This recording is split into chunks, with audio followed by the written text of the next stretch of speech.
Hey guys, welcome back to the Bad Chinese Teacher podcast. This is Patricia. This week, I sat down with my good friend April Zhu to talk about her recent article for The Elephant on Sinophobia and the coronavirus. Both of these topics have been discussed to the point of exhaustion in recent months, including on this very podcast. But April's unique position as a Chinese-American, Nairobi-based journalist who fluently speaks 3 languages, English, Mandarin, and Swahili, brings to the table some new points to consider. Namely, what does anti-Chinese sentiment actually mean when Chinese people are the ones in power? Where do localized and derogatory but maybe not actually racist terms like chinkuu come from? And how do we reconcile with their actually racist and actually Western roots? And how is a person like April, a person with a Chinese face and name living in Kenya, supposed to feel about it all? I had such a great time catching up and picking the brain of one of the smartest people I know, and I hope you enjoy our conversation as much as I did.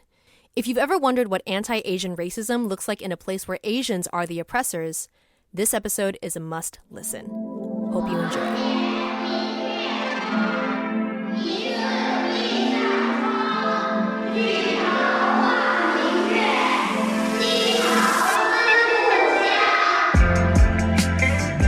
So, you are back in Nairobi right now, right? How long have you been there since you got back from Beijing? I got back here in mid-January, so at that point, things had started to really escalate, in Wuhan at least, but it hadn't really started becoming a thing here in East Africa or in Africa in general. Were people even talking about it at all while you were in Beijing in early January? Oh, no. So what happened was I left Beijing right around Christmas, before Christmas last year. So this was not even in my, I didn't know anything about it. And then I went home, went to a bunch of places in the US, traveled for about a month, came to Nairobi. And during that time, it had become a thing. So I have no idea. Yeah, I think there were starting to be rumors when I was in Beijing, but I wasn't really paying attention to it back then. And then so a lot of what you've been hearing about the coronavirus has been through your reporting. Mm-hmm. You're based in Nairobi, and your area of specialty is gender and urban inequality. But I mean, obviously, with what's been going on, I think you've always written about China and Kenya and that kind of dynamic. How has that really changed since is coronavirus basically all you've been writing about for the past 3 months? Because it seems like that's literally the only thing that everyone's been talking about for the past 3 months. So I can't imagine how oversaturated your writing, your journalistic market must be right now. Yeah, it's starting to get to me, I think. Well, my China-Kenya stuff has in the past been limited by my grasp of Mandarin, which is the reason why I went to Beijing, actually, was to attend an intensive Mandarin language program so that I could come back to Nairobi and begin reporting, with fluency. In the past, I had been obviously still thinking about and sort of observing these changing dynamics between the Chinese diaspora in Kenya and Kenyans and all of these sort of big geopolitical movements, as well as smaller cultural, social, demographic, not tensions, but just happenings. But then, this coronavirus thing just completely came out of left field. What it has done, though, is provided, in some ways, it's kind of just amped up everything in terms of China, Kenya, because and we can get more into this later when we talk about sort of nationalism and othering and racialized diseases, but coronavirus has really just raised the stakes for all of, and sort of provided a I don't know, it's sort of just provided a totem, something people can see, something that is of real danger that people can sort of point to, and then lump all of these other grievances on, which many of these grievances are very real.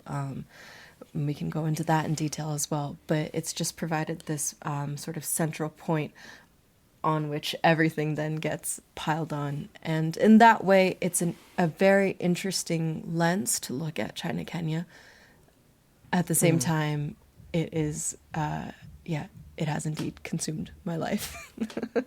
So can you give me a little bit of background information as to, you're saying that the coronavirus has now become somewhat symbolic of, I guess, would it be accurate to call it tension? Is that an understatement or an overstatement in terms of how China has kind of its presence in East Africa, in Kenya where you're at? What's kind of I know this is basically a huge can of worms, but based on what you've seen, how long have you been in Nairobi? I've been in Nairobi for 5 years, and 3 of those years have been as a journalist. Right.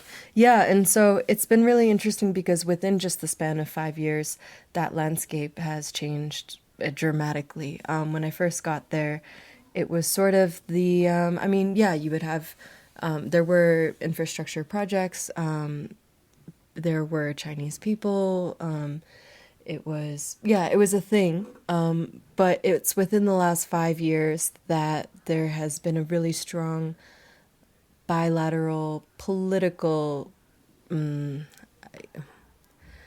guess, what's often seen as a power imbalance. Although I think that's arguable.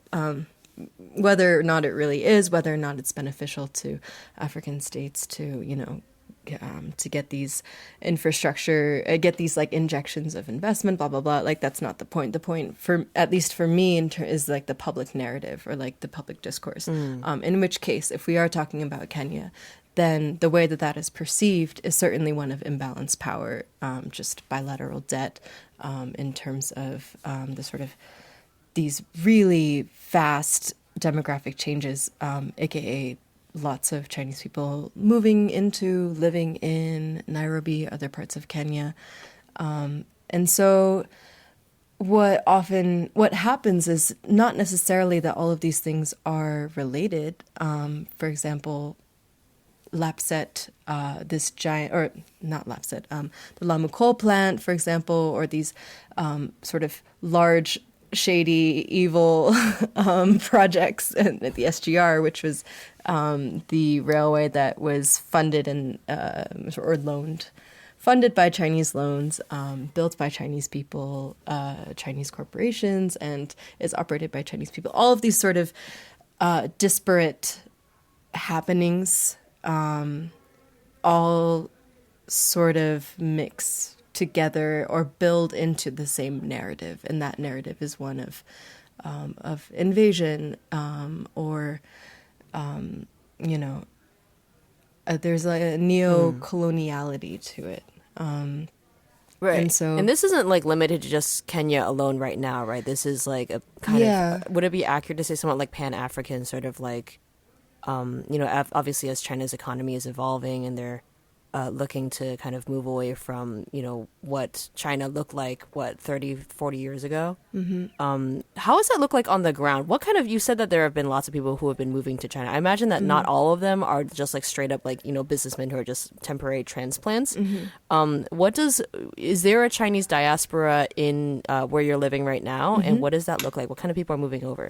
Yeah, so in terms of Kenya versus other countries, at least in East Africa, it is very different. Or at least I think the political economy, the political situation in Kenya is unique just because of the debt situation. I believe 70% of Kenya's bilateral debt is to China. And these mega projects are in large part funded by Chinese corporations. So the sort of the debt trap diplomacy, which has been refuted as sort of I don't want to get into the details of whether or not that's really happening, but certainly in the mind, in like what I said, public discourse, that is the political backdrop for everything that is happening. That is the political backdrop then for the second part of your question, migration. Contractors, Chinese contractors are the ones who are putting up the buildings. It's just this sort of, it's a very visual thing. The presence is just, the Chinese presence is just everywhere. You will now have, for example, lots of little quote unquote Chinatowns popping up in Nairobi, Chinese schools, outside of the Confucius Institute, just like sort of cultural centers, lots of Chinese restaurants, of course, and it's just sort of this. I think if from the point of view of someone who would have lived in Nairobi for many years, you would just see this. Like you would take visual cues from the way that your city is changing around you, that there are a group of people more or less moving in. I visited you in Nairobi twice, and I think that was both of those times were before I ever even visited China. I remember thinking, so I had gone to go, so like, I visited you in 2017, 2018, and then the summer of 2018, I went to China for the first time. Not fancy China, like Western China, like very like mid-sized city that like no self-respecting foreigner would want to vacation in. And then what struck me most about because I had gone to China kind of expecting that it would basically be aesthetically a lot like Taiwan, and I remember like stepping into the city and being like, this looks familiar, but not because it resembles any other Asian city. It was because like I had recognized not necessarily like the sort of Kenyan infrastructure, but like all like when you said that like the Chinese presence in Nairobi is like overwhelming. It's exactly that. Yeah. Even down to an aesthetic level, it was like Western China in like lesser developed cities when they're not really trying to like, make anything look super fancy or impressive for like foreigners. That same aesthetic, just from that level alone, I was just so struck by that. And I remember like hearing from other folks as well that like who had also visited other East African countries that like the Chinese presence is just like it can't be overstated. Well, exactly how it is. That's so interesting because I had sort of a similar but almost opposite reaction to going to Chinatown in New York City when I was there in January. I did not feel like Chinatown resembled China at all. And like, duh, it's like the US, whatever. But it was also some parts of it had been frozen.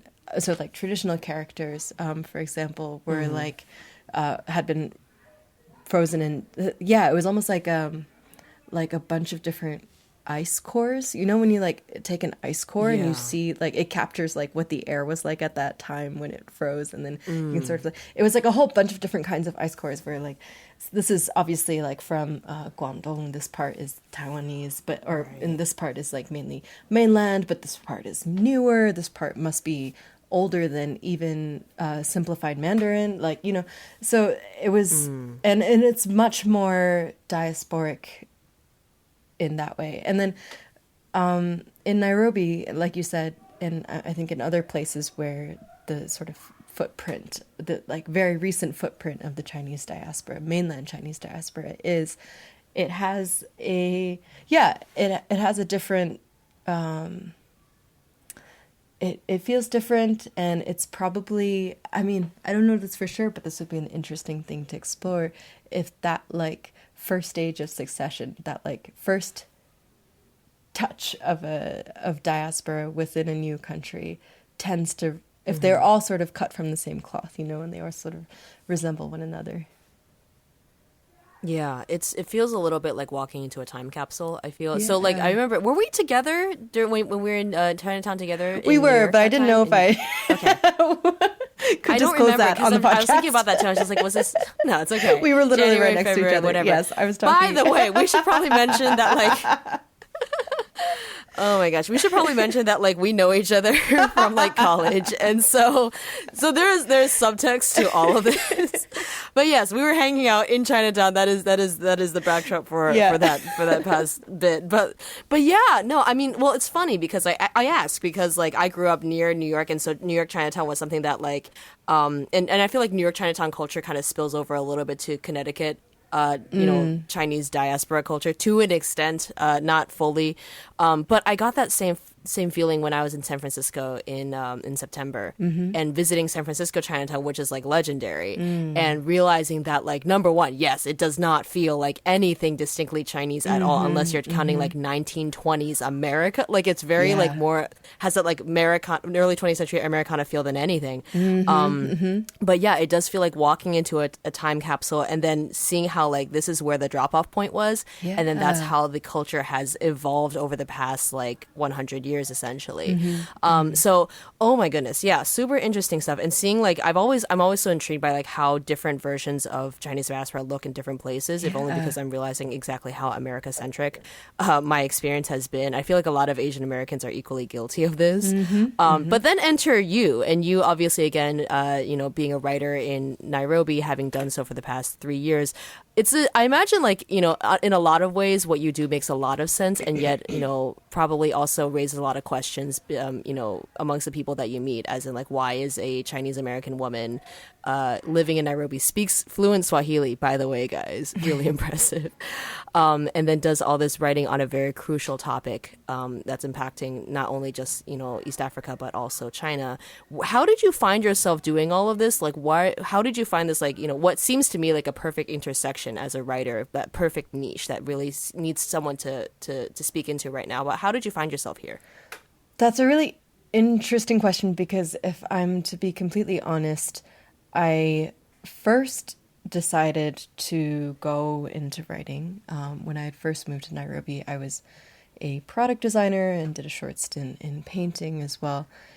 But I did not feel like there was a reason for me to be a journalist in a country with plenty of brilliant and excellent Kenyan reporters and journalists. So I kind of just like pitter-pattered around and just like lived my life until this issue really sort of came to the fore on its own. I think actually in the beginning, and I think this is quite important as well, I did not want necessarily to be the China-Kenya person. I'm still not, like, by all means, any kind of expert. I didn't want to be that kind of person because I had this... why? I don't know if I can explain that, but I had internalized that I am an American. I am, yes, a Chinese American, but I'm an American who came here and, decided to become a writer because I wanted to write about interesting phenomena in Kenya. And like, isn't that enough? Like, why do I need to be pigeonholed into being the Chinese, the China-Kenya person just because I'm Chinese? For the longest time while I was in Kenya, at least in the beginning, I had always had this kind of distance between myself and and Chinese people from mainland in Kenya, for different reasons. Obviously, a lot of that was just language barrier, and it was always kind of shameful to me that my Swahili was more fluent than my Chinese was. That just was like a pain point in my life. But I think it never clicked. What didn't click? Well, I think the best way is to explain the story from around last year when I guess this is technically the first real China-Kenya, quote-unquote China-Kenya piece that I reported. It was a piece for the South China Morning Post magazine about Jehovah's Witnesses in Nairobi, in Kenya, that were learning Mandarin in order to be able to preach, to evangelize to the Chinese diaspora here. So I was going to churches. There was one point that I was walking on the street, and there was, this was on my way to church, walking to church Sunday morning, and on the street there was this small little Chinese family, just a mom, a dad, and their daughter, and they had their like Nakumat shopping bags, like big grocery bags, and she was just in between them holding their hand. She was maybe like 5 or 6, I think, and she had just like way too many ponytails. Like it was just like braids everywhere, and she was wearing like a turtleneck and like also more layers on top, and like the turtleneck was like tucked into leggings, and like the leggings were her pants.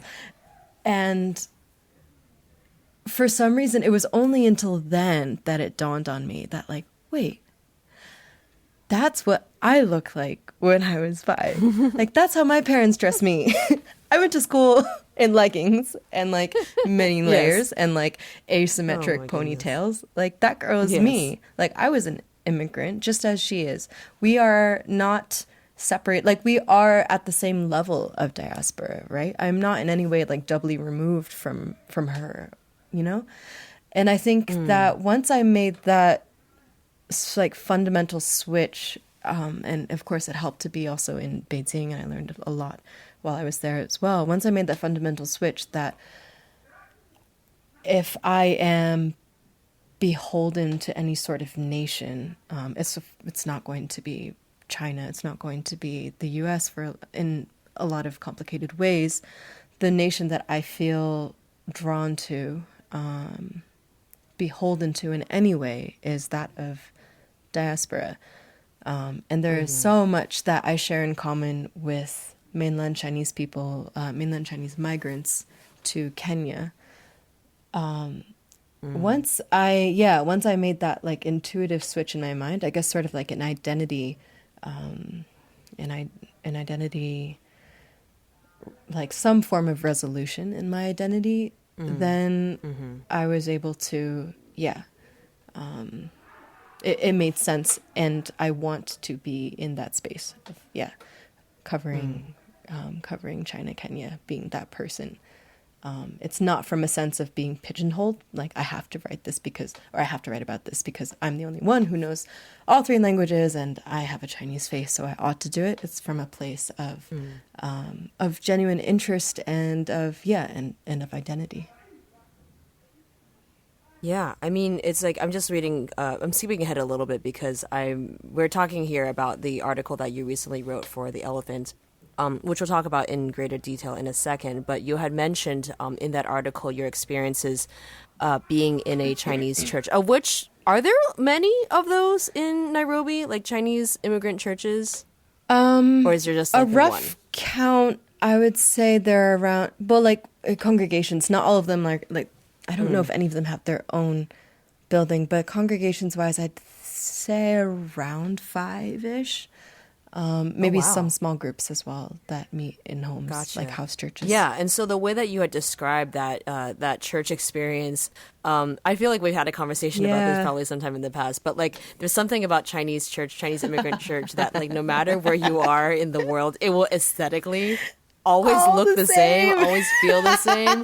Like the PowerPoint slides that like are in like the wrong colors, and then just like terrible the text design. is all misaligned. Yeah. No, I mean like it's so funny because like when I started working at like my Christian school, and then I saw all like my kids go to like these like basically Hillsong mini churches, and I'm just like, this is not my. Why are y'all so fancy? Yeah. You know. And then so because knowing my upbringing in a Chinese immigrant church, and then like this summer when I was in Hong Kong. I mean, Hong Kong, you would feel like, you know, again, in the Chinese-speaking space, you'd be like a little more well. No, it's the same. It's like it's like PowerPoint, like the microphone feedback, like all of that, you know. And so I just love, like, in the article that, like, you know, you've been going to these churches ever since this church ever since the coronavirus breakout. In a kind of search for home, kind of search for the familiar. And I think I have that in common as well, feeling like, you know, my upbringing, as I imagine is yours as well, spending so much time in church, to the point where like you just naturally associate that kind of feeling, that kind of place with the familiar, even if it is something as physically as far removed as being on like a literally different continent. But let's talk a little bit about that article now.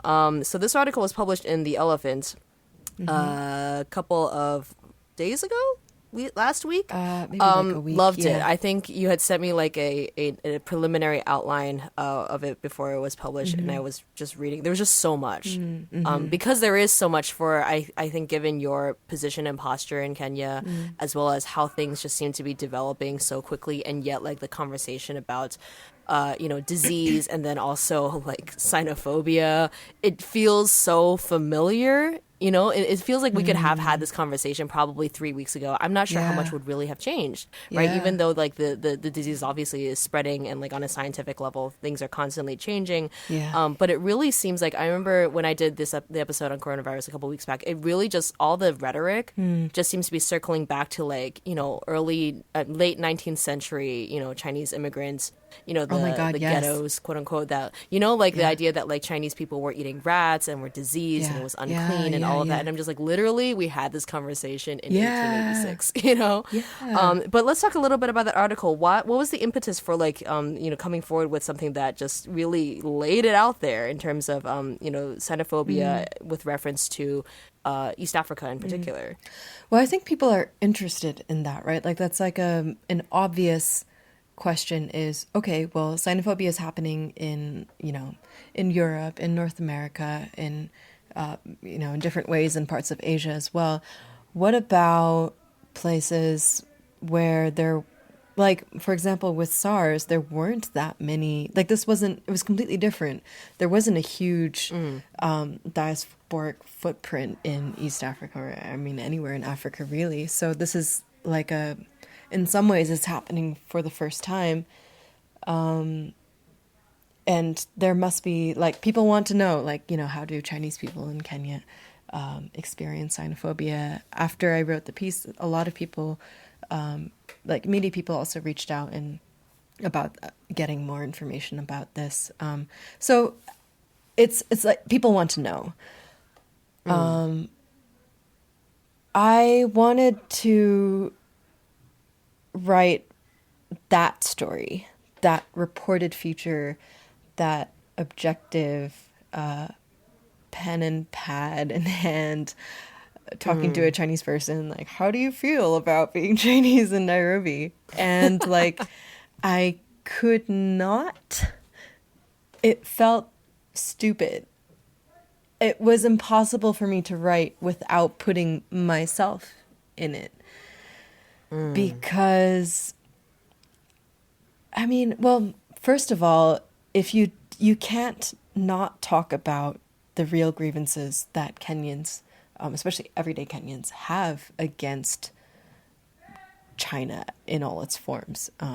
China, like, as one word, being sort of an unfair way to lump together Chinese people, Chinese corporations, the Chinese government, CCP, the Chinese Communist Party, like all of those things get lumped together. But like, there are real grievances. There are real ways in which, China's presence in Kenya is colonial. So to tell a xenophobia story without any of that, just like, first of all, seemed a bit not irresponsible, but at the very least, it wouldn't actually capture what's really happening, which is a really complex and weird thing. And in order to capture that complex and weird thing, I realized as I was struggling to write this that I had to write in first person. Which was something that was much more difficult than I had ever expected. Very difficult to do in a way that is vulnerable and honest. And so what I did was, I mean, I guess I really just gave glimpses into how I've been seeing all this as someone, like I said before, who's been here for not that long, but long enough to see how things have changed within 5 years. Someone who speaks all three languages, Swahili, English, and Mandarin. How do I see this? What am I struggling with? And why does it feel so bad? And that's really what this essay is about. It's not in any way like, all of the church, all the people in it are sort of nameless. It sort of gives a glimpse into the ways in which xenophobia plays out. But at the very end, there's no real answer. It's, I guess, the glimpse itself, being able to see what having to manage your life against other people's gazes, what other people think you represent, what that does to individuals and to a community. Yeah, I think what I found so refreshing about your piece is obviously, I mean, the authenticity kind of speaks for itself because, because of how personal it is. And also in the backdrop of like how with something like coronavirus, a lot of like the media discussion on it just tends to be very hot takey, which is, I think, understandable considering that like when you kind of take, when you put China as the face of literally a disease, it's really easy to just draw really simple, quick conclusions without looking at the nuance. And yet, right, in a place like, like Kenya, where you have this tension of like, on the one hand, there is this very like, very visible racism, xenophobia against Chinese people. And yet there is this sort of like colonialist dynamic in place. I was just kind of scrolling through as you were talking and thinking, and you mentioned the Lamu coal plant as one of like, one kind of instance where folks were able to kind of, you said organize to defeat the coal plant and ultimately did, which like therefore drew from a form of repulsion, blah, blah, blah. And so like you had ended that phrase with saying the remedy to xenophobia is not sinophilia, it is nuance. Could you talk a little bit more about that? Because that seems like a case that seems, having it being highlighted in this article seems like somewhat an unusual sort of approach or unusual sort of response to, what typically happens within that dynamic. Yes. That is so important just because I feel it. I mean, the fact that you even need to sort of vocalize the fact that xenophobia is its opposite is not xenophilia, I think is representative of the fact that with China, I want to say especially with China, people feel the need to take sides. And I sense this by, through the way that, if I mentioned, first of all, that I covered China-Kenya stuff, it's one of two, you get a sense that people fall into one of two camps, like pro and anti. And that is, inaccurate and problematic for obvious reasons, but it also, it also obscures ways in which people could actually, in productive ways, resist. I think there should be a caveat is that Kenyan citizens feel that they have very little agency over any of this. At the moment, there's no, just because of Kenya's domestic politics, there's no real opposition, which I also mentioned in the article. And what that means really is that there is no political section that is broadly anti-China. What you have instead is, like I said before, these sort of public anxieties, which I think are heightened by the fact that people don't feel like they can do anything about this. People didn't have really a choice to do the SGR, to like let this railway be built, let alone, of course, pay just way too much for this railway to be built, taxpayer money being wasted, blah blah blah, and so people often feel like they have no control over this, these events, whether that is a mega project, some kind of infrastructure thing, or just the presence of Chinese people. In the case of the Lamu coal plant, in short, this was a coal plant that was meant to be built by a Chinese company, whose name I can't remember right now. And in the process of that coal plant being built,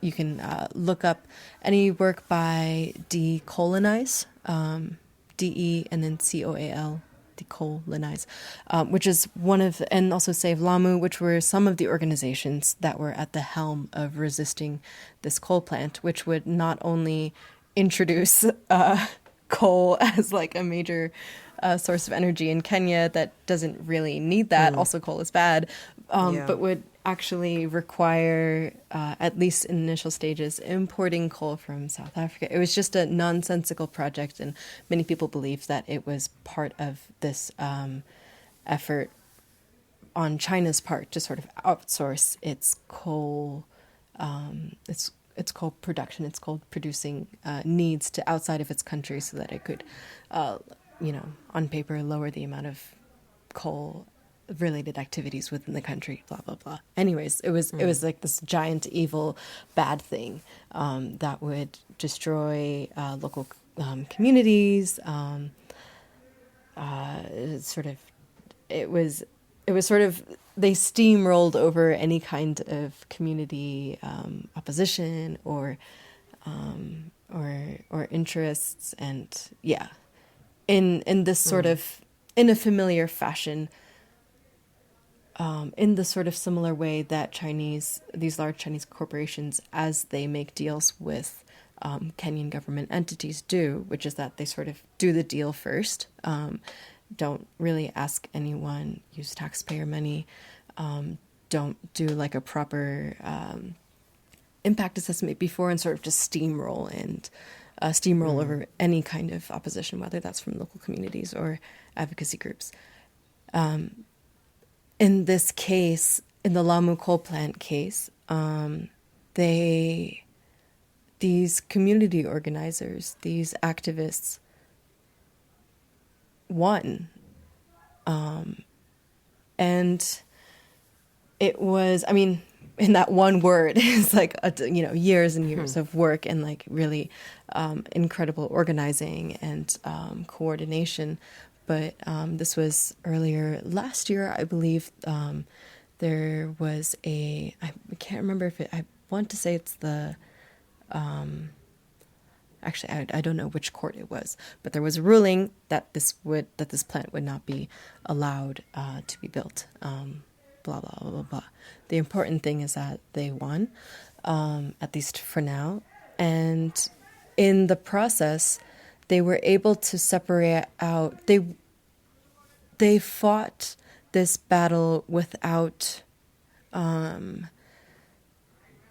nationalizing or ethnicizing the big evil, like it was, I was like, well, like the big evil really is, neoliberalism or just coal, or, you can make it that, but they did not ethnicize that problem. If they had, I don't think they would have been very, very successful. And so but that's a particular project, right? It's a very local example. It would be unfair for me to hold that up as an example of how, of how Kenyans should resist, because it doesn't work that way. That would not work perhaps for SGR, or that kind of and there were people who were resisting SGR and all sorts of other projects, that other forms of all points of this process. But that example was just one in which, I guess maybe it is making a quite obvious point, which is that if you want to fight something, you have to be clear-eyed about what it is about that is worth fighting against. What about it is evil? What about it is bad? And when you allow ethnicity or race or nation to obscure that and sort of flatten this complicated, like in this case, the Lamu coal plant is this like complicated mega project.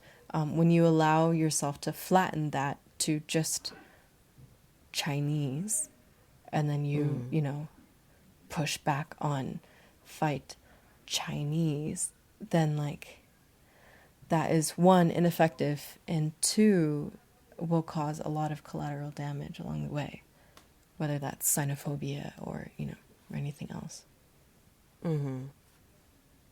Yeah, I mean, I think nuance is something that is a really high expectation for most people, and again, to like look back at like how, again, not just this, but also, as we're talking about the coronavirus, it's an act of mental expediency to kind of attach, just because it's just right in front of you, right? Yeah. And it's a thing that like kind of tugs at like the animal part of our brains, and we just naturally gravitate towards that. But yeah, you're right in the sense that like with something as specialized as this particular circumstance with the Lamu coal plant, it's not as if like that can be replicated in every single circumstance. And yet, like, you wish it could, like if only because like it feels like, I don't know, at least for me, it seems like a much more like honest, nuanced sort of approach to a problem that necessitates that. But yeah, I mean, as we're looking again, to what's happening in the world right now, and seeing again China being this face of like basically this global evil, this disease, I'd be interested to see, again, what I don't think we've talked yet about like on the ground what are Kenyans saying about China and then coronavirus. There aren't any cases of coronavirus in Kenya right now, although there have been in like northern Africa. Have there like is there any sort of like geographical proximity fear amongst Kenyans now? And then also how has that really impacted the conversation about Kenya, China, racism, those things? Well, this is actually really good. I haven't checked I've been checking every single day. I know that earlier today, the second confirmed case in South Africa was confirmed. And I believe there also have been confirmed cases in Cameroon, Togo, and Algeria, Nigeria, but none in East Africa. I might be missing some, but so far none in East Africa. This is actually a really good, opportunity to point back to the last point I was trying to make, because in the vast majority of these cases, they've been Europeans who were infected with coronavirus, traveled to African countries, and then were confirmed. So this is something that Nairobi-based political analyst Nanjala Nyabola had brought up on Twitter a while back. It's also something that Kenyan journalist Patrick Gathara has written about on Al Jazeera recently, which is that, not explicitly in this way, but the sort of the theme is that if you allow Sinophobia, if you allow this fear of Chinese people bringing in the virus, because coronavirus, in that view is a Chinese disease, really. If you allow that to be your logic, then you objectively leave yourself more vulnerable to the actual threats. Like, this is, it's not, the opposite of like Sinophobia is not like, oh, let's, go out of our way to embrace Chinese people. It's like, no, this is a disease, and like, in science, epidemiology. So like, in that way, it obscures the way in which you could actually solve the problem in a more efficient way. Yeah, I think that was my initial reaction as well when I did that episode a couple weeks back, where I was just like literally scrolling through Twitter and reading through like reactions. Because I think the one thing that like really has bothered me about like, I don't know, this could open up a discussion about like just how Asian Americans as well like deal with xenophobia. But the thing that struck me about like reading through those tweets from basically white people was like woke white people were basically saying that like the like don't be racist against Chinese people, China has done nothing wrong, don't criticize the Chinese government. And I'm like, oh my goodness, there's so much to criticize though. And I'm saying that as like an ethnically Chinese person. And so, again, I feel like it just goes back to that, like, whenever we're hit with like a cognitively challenging topic, it very much just turns into like a pro-con, like it's kind of like you either, all in when you're in your anti-Chinese racism, or you just like try to overcompensate. And I wonder how much of that is like just performative, especially for folks who are just like so, I don't know, have never spoken to an actual Chinese person before in their lives, like that sort of thing. I sound super bitter in saying all this, but I feel like it's mostly because I feel like I'm caught in this tension of not knowing how to, like, number one, feeling like, the popular thing is to take sides. Yeah. Because it just seems like everyone will always want to compartmentalize you in one of those two camps. Right. So it makes it easier for them to process your posture in all of this. But at the same time, you're just kind of like, I don't know, maybe also speaking as a Taiwanese person. Taiwan has its own, set of beef with the PRC and being identified as being part of the PRC. And so all of that kind of ties itself up into the mix. But yeah, I mean, like, it's such a conversation that requires nuance, and yet with, like, again, folks who are not, I don't know, I feel like you of all people have one of the most personalized experiences with Sinophobia, because I can see through your pieces that it's something that you encounter on a daily basis. I think you mentioned in the article that, like, when you had first started tweeting about this, like, your replies were just like, your mentions were just littered with all sorts of garbage, and yet you were like, this doesn't bother me anymore. And I can just think of the number of, like, Asian Americans. I get called Corona now. That's a thing. Yeah, right. And I guess to a point, it's like, being desensitized, but how much of that still feels palpable to you? I imagine, like, getting snake emojis in your mentions is not a fun thing, regardless. But, like, how does that look like for you now, having been in Kenya for so long and having Sinophobia basically be part of your day to day for so long?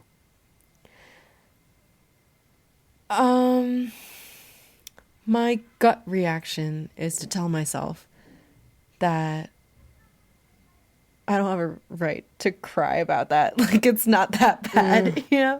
It's and I think that has to do with, like, my own class privilege and an understanding of what China means to, of what basically my face represents to the people who, like, call me chinkuu or corona on the streets or tell me to go home, which, and that's, like, a really weird position to be in. I sort of, this didn't make it into that essay, but I will be writing on this eventually. This word in Sheng. So Sheng is, in its most literal definition, a mixture of Swahili and English. But it's so much more than that. It's this sort of shape-shifting street vernacular, particular to Nairobi, that blends in also words from Hindi, from ethnic languages, the Luo, Kikamba, Kikuyu, blah, blah, blah. And it's like constantly evolving, constantly changing. Words are changing meaning, and it's like this, the medium of, of Kenyan hip hop and other arts of resistance, I guess, that you can say. And there's this word in Sheng that I've been following for some time because it is the word that I get called almost every day, which is chinkuu. And, like,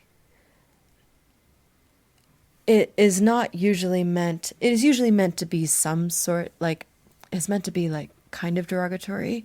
The original meaning of the word before it started to be used on people, on Chinese people, was chinkuu is like a cheap, made in China thing. Like, the word sort of came out in the 90s when these made in China goods started flooding Kenya's markets, and so you would say, like, oh, hiyosimu ni chinkuu, like, this phone is, like, cheap and really bad. And eventually it became, it moved to start to referring to Chinese people as well. And this is like a long explanation, but I'll get there eventually. What took me a while to realize was that, first of all, Kenyans were using this word, but they didn't know that it sounded like, or may have come from, the word chink, which is like the N-word for Asians in America, like in the 1800s, late 1800s, early 1900s, around the time that Chinese immigrants first started coming into the U.S. At the same time, Chinese nationals who have lived in mainland China for their whole lives and have never been in diaspora, almost certainly also don't know what that word means. Like, that word is a racist word. It exists in a society where Chinese people are an ethnic minority with not very much power, and are trying to be excluded, or are excluded, are in a society that is trying to exclude them. So every day you have this word, chinkuu, that like sounds like chink, that's just being thrown around in the airwaves. And like, I hear it. I hear in that frequency. I hear in that Asian American frequency where I know what it means to be called a chink. I also know that like, that things are complicated and there is like a neocoloniality to all of this. And so Kenyans are responding to that in this way, and they don't know where the word comes from, and that, that's there. But it also still stings to be called a chink, It's like a very, I describe it in this essay that I'm still writing as like, oftentimes if I even just hear the like whether it's chingchong or chinkuu or China, I like twitch first. I describe in this essay I'm writing now about chinkuu, I describe it as an Asian American twitch, a sort of hypersensitivity, a learned hypersensitivity to the fact that my yellow is showing.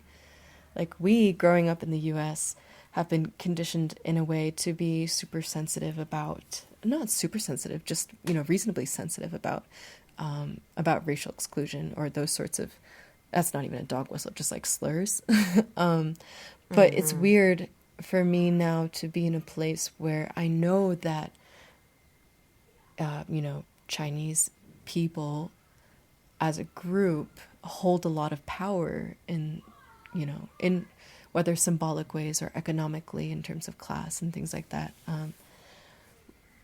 And at the same time, both those things have to be true. That, yes, I am complicit in some way, or that, Chinese people, the Chinese diaspora is complicit in this neocoloniality of this invasion.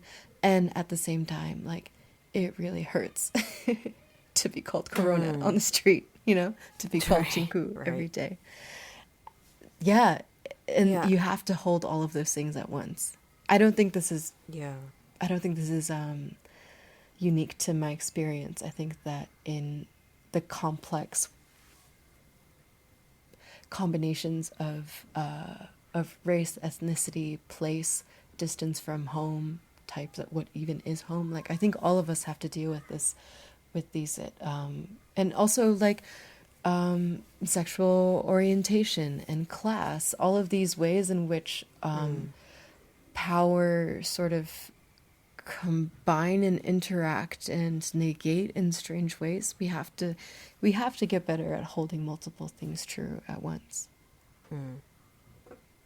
Yeah, I mean, it seems like, just looking, I know that you're an incredibly just thoughtful and emotionally strong person, and I say that because, obviously because I know you, but also because, like, I imagine that, like, what we call microaggressions within, like, the westernized social context is, like, that I feel has become so much part of the lived-in experience of so many quote-unquote oppressed people, to the point where it seems like microaggressions in themselves are debilitating, right? And then so to look at your circumstance and to say, well, it doesn't matter how the power dynamics are in Kenya, and it doesn't matter that people who look like me are the ones who are holding power here, but I'm hurt by that, like I feel, like hearing the ch of whatever slur or perceived slur is succeeds that doesn't change how you feel, right? And I wonder how much, like,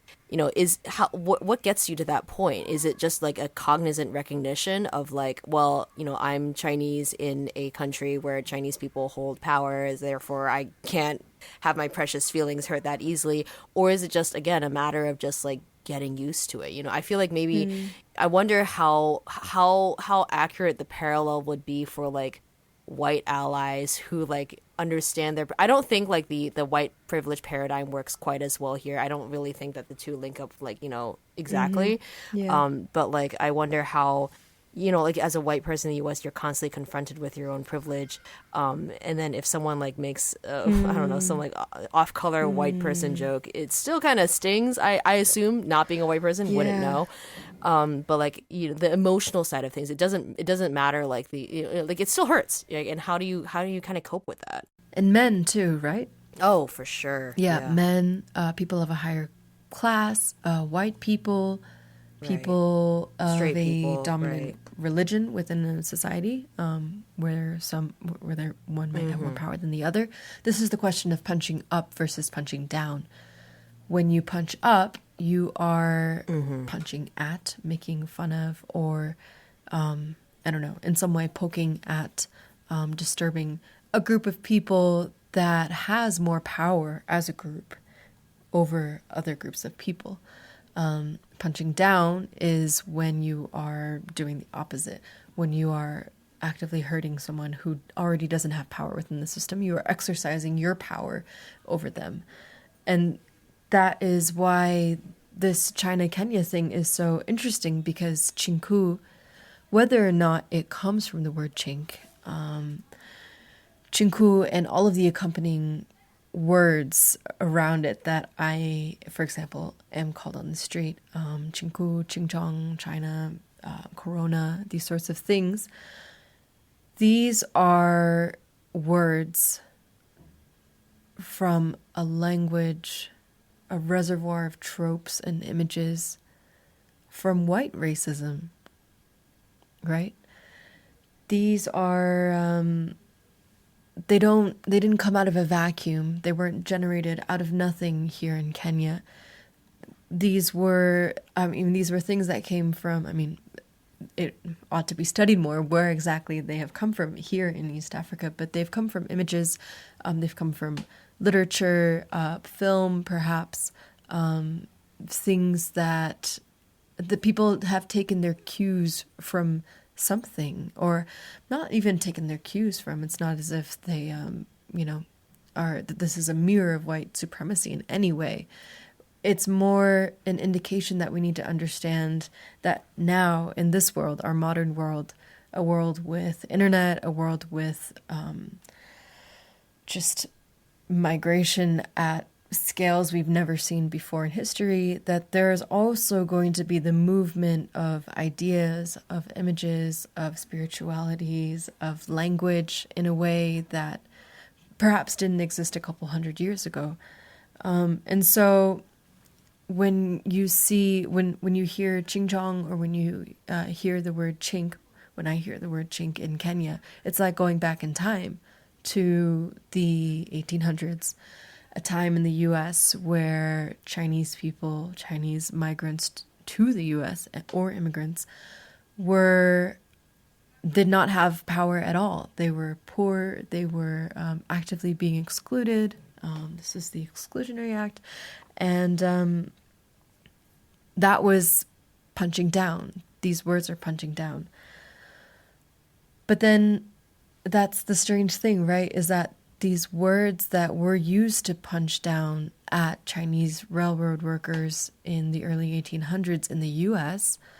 by white Americans, those very words are now being used, are now being re-employed to punch up at mainlanders, at Chinese mainlanders who are in Kenya, who, yes, are part of a Chinese diaspora, but a very different one, and representative of a country that has a lot more power over Kenya, over the people who are using those words. And so it's a strange thing, and I think that's the only useful thing that I can say about it right now, is that it is strange, and that you have to hold all those things at once in your mind. This reminds me of a recent political cartoon. This is in the wake of news that a China Southern Airlines plane it was a direct flight from China I can't remember if it was Guangzhou or Changsha, but it came directly from China and landed in Nairobi, despite the fact that there was supposed to be a ban on direct flights from China for some time. So this plane sort of quietly arrived, and obviously, and I think for good reason, the public was outraged that that this was allowed to happen. Technically, the passengers were screened before coming, and they were also, they went through the fever gun thing when they came here, and they were asked to self-quarantine, which is pretty standard. It's been standard throughout the world at this point that if you are coming from an affected area, you are highly suggested to stay away from other people, just sort of self-quarantine for 14 days. So that way the incubation period has time to sort of take its course. If you begin to show symptoms, then you won't have already transmitted it to other people like in the place that you've landed. Anyway, so this became a huge controversy, and this political cartoon came out in the midst of this public outrage. And it depicted a coronavirus, I get like a human-sized coronavirus, that its head was like the virus, like the round thing with the thing sticking out of it, the crown sticking out of it. And it was this green virus man, and he was dressed in this like traditional red and yellow Chinese garment, like a Manchu style, I don't even know, with the silk shoes and everything. And so this cartoon just shows this coronavirus walking into the airport, and the person at the airport, the staff member, being like, "Welcome to Kenya." And it was quite popular. It got spread around, at least on Twitter. I saw it quite a lot.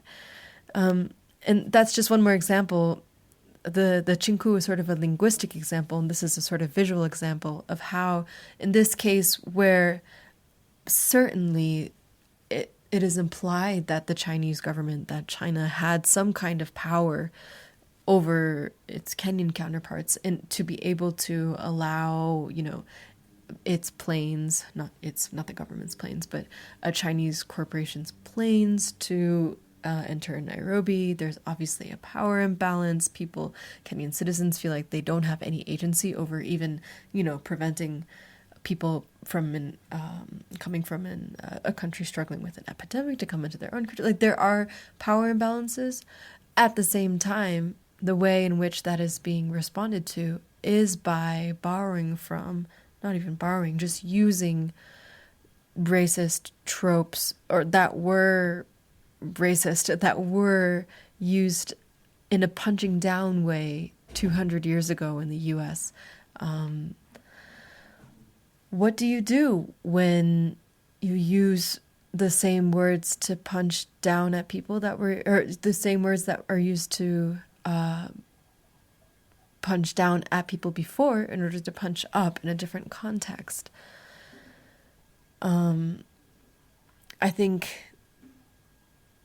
there is probably, in order to understand that, we could probably refer to and read writers and thinkers who have dealt with this in terms of anti-Semitism.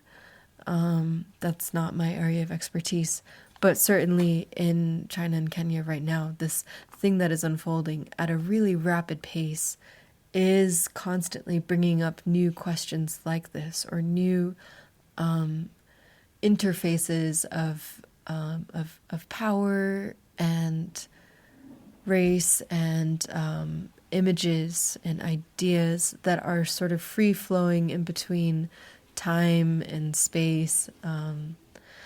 So it's complicated, and there's definitely a lot more to be said about it, and a lot more that ought to be studied about it.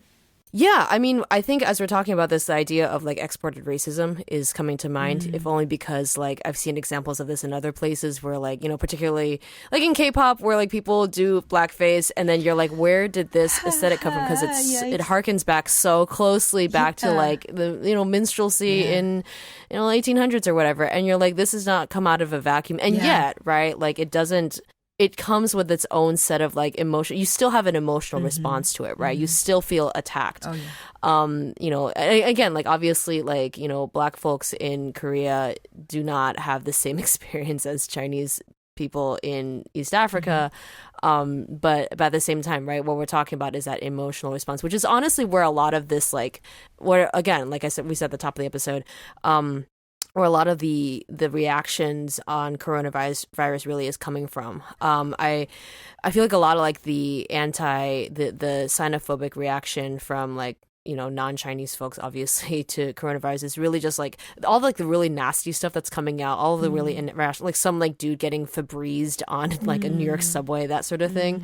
It all is coming, or even like some like the offhand comments that people make. It's really coming from a place of fear, which I feel is such an overused word when we're talking about racism, and it's a way to really flatten the nuance of what's going on. But really, it's like when that whole sort of thing of like, you know, oh, you can never be too careful, right? That somehow justifies all this sort of really gross behavior.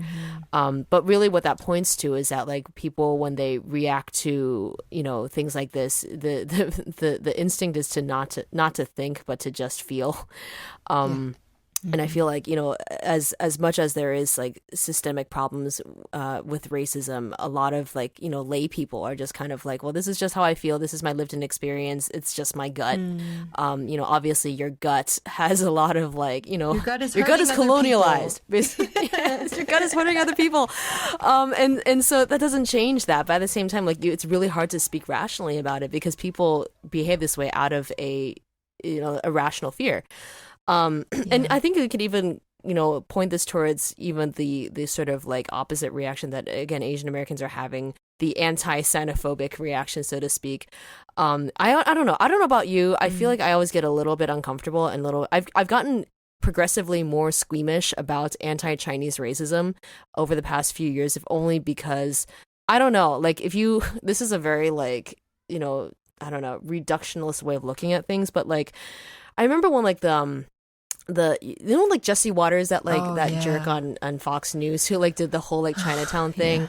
And I remember like that hit, not a lot of anti-Chinese things like hit at my gut anymore, but that one really did. It was hard to only watch. Because it just felt so, it was so hard to watch because you saw people there that looked like and sounded like people that you knew and loved.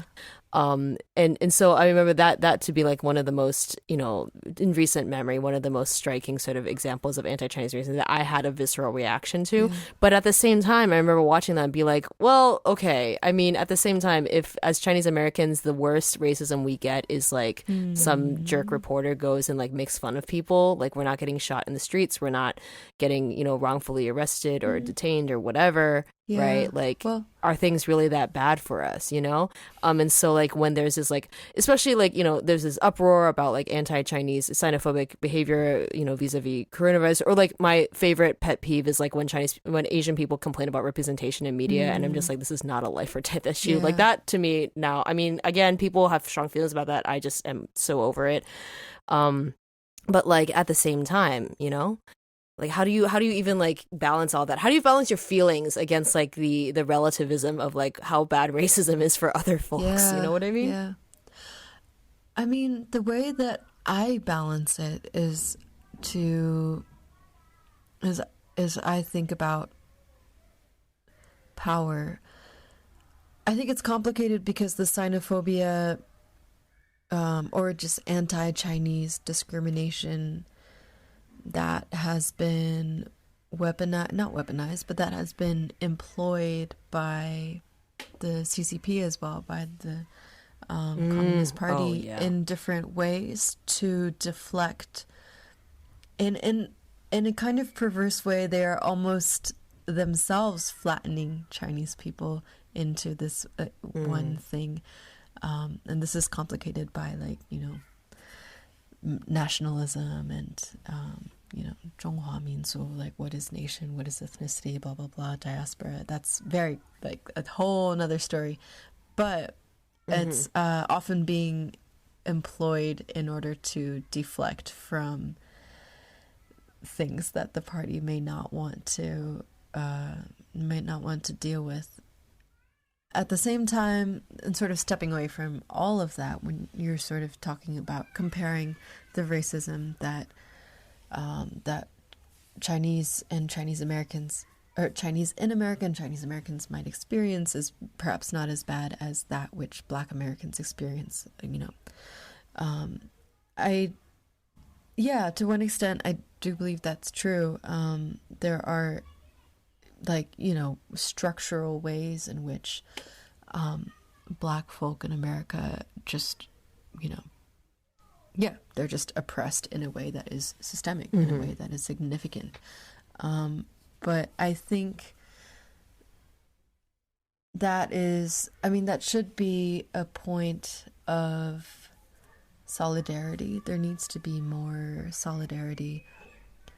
Through the process of solidarity, I think what we will find, of course, is those distinctions between the kinds of discrimination that different groups experience. But also, I think through that process, we can begin to see not common enemies, but we can find the ways in which our oppression are actually the same.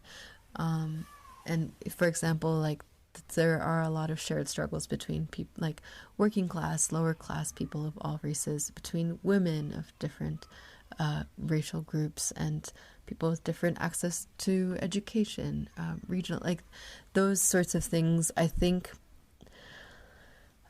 I guess in a way, my logic is exactly like that which you said, which is like, but Chinese people in Kenya have power. It's not that bad. It should be fine when I get called a chink here because of that. I understand that I am also leaning on that logic. But I think that the forward way, the positive forward-facing way to deal with that, or to think about that, is, I think the only way to deal with that is to look for the outline of power in all of the discriminations that happen against us. And I think, this is a whole separate issue, but I think within that racial discrimination is a lot of violence between ethnic minorities in the U.S. I think I've seen a couple of really disturbing videos around coronavirus in the U.S. where it just, attacks on Chinese people by other people of color, other people of POC who are Americans, and if you're going to take that hierarchical, who has more power here, who has less power, whose group experiences worse, how do you process, a group of young Black people accosting an elderly Chinese man in this video that I saw? You can maybe find it and put it in the show notes, but how do you begin to process that by that way? You can, you have to sort of zoom out and, again, find the outline of power in all of those things, and where we're not, in that case where something goes so wrong like that, where you have so much anti-Blackness within the Chinese community, or so much just racism, anti-Chinese sentiment amongst Black people, you need to, the only way is to zoom out from all of that and sort of find the common the common source of oppression, or the common, to search positively for solidarity. Otherwise, I think it just becomes a counting game, right? It just becomes measuring oppression and then sort of counting it up and then seeing who gets to do what in that case, right? Which is this complicated enough. Oppression Olympics sort of. Yeah, oppression Olympics, exactly. Mindset. Yeah. Yeah, I mean, it's it's funny because having worked in diversity, initiative spaces at my school, the word unity comes up, and to the point that I almost have a visceral negative reaction when I hear it, just because it's used oftentimes by privileged white folks to kind of kind of erase the problem. To kind of say that like, oh, we're all the same, we have the same struggles, we're all human, you know, we all bleed red, etc., etc. And the thing is, like, I have a visceral reaction to that because it's been used to kind of like, again, to erase the problem. But I think what you're saying is absolutely correct in the sense that like when there's radical empathy, when you're able to see that there is actually a common enemy, that the problem does not exist, but the enemy is not each other.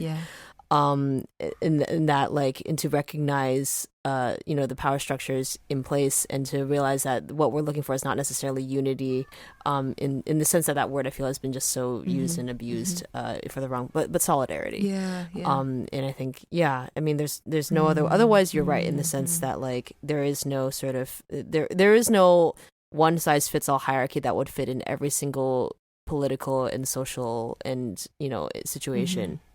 There's really only but the common thread is power, and the common thread is finding a way to address that from our differing postures.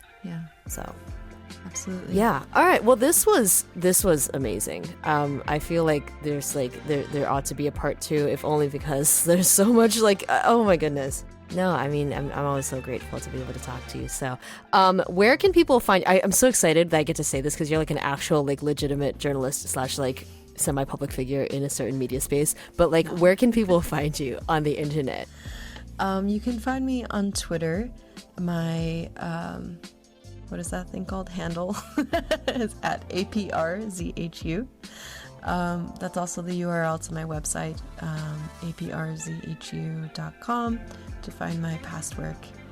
That's awesome. And I'll also link a couple. I'm just like, basking in like famous person land. She's so legit. And I'll also link a bunch of your past works on the show notes as well, just because they're so good. And so thank you so much for hanging out and for talking about really interesting and important things. And hopefully, I think we'll have you back eventually, just because there's so much. There's just so much. So thank you so much. Hey guys, it's Patricia. I hope you enjoyed that episode with April Zhu. Again, you can find her on Twitter at APRZHU, and her writing and bio is available on her website at aprzhu.com. If you like what you heard, feel free to leave us a review on Apple Podcasts. And if you haven't already, follow us on social media. You can find us on Instagram at Bad Chinese Teacher or on Twitter at Bad Chinese Pod. If you're looking for me, Patricia, you can find me on Instagram at Patricia Liu and on Twitter at Patricia SQ Liu. And you can find my latest writing at my blog at blog.patricialiu.net. Show notes for this episode and all past episodes can be found at badchineseteacher.com. New episodes for the Bad Chinese Teacher podcast will be posted every Monday morning at 8 a.m. Eastern. All right, that's it for this week. See you next time. Bye-bye.